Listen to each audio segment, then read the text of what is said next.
عليكم ورحمة الله وبركاته على كل متابعيني ومتابعين قناة همة الأباني. هنبدأ يومنا النهاردة بالصلاة على الرسول.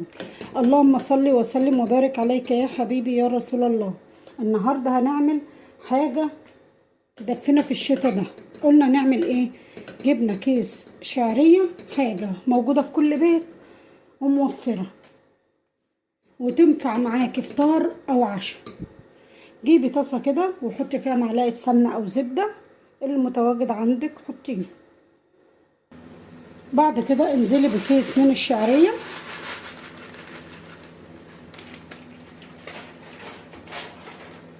وحمريه على نار هاديه كده. حمري الشعريه كويس.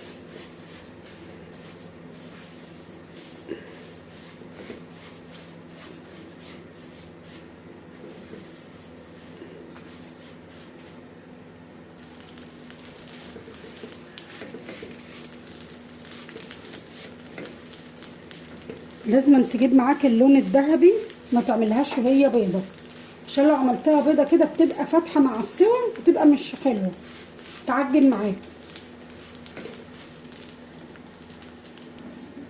بعد ما احمرت معانا وجابت اللون الجلد ده، هنزل بقى نص كوبايه من السكر.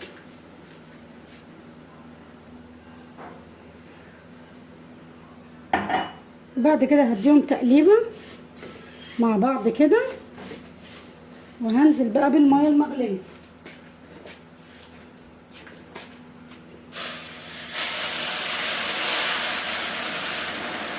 يا دوبك الميه بس تغطي الشعريه.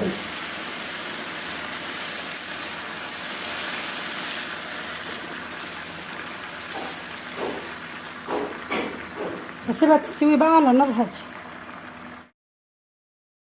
بعد ما الشعريه كده استوت معانا، يا دوبك يكون فيها عضه بسيطه كده، تنزلي بقى باللبن يكون كامل الدسم.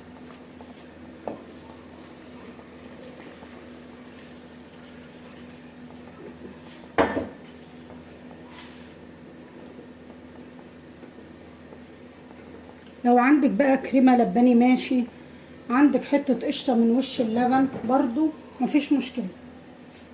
عايزه تاكليها كده برضو مفيش مشكله.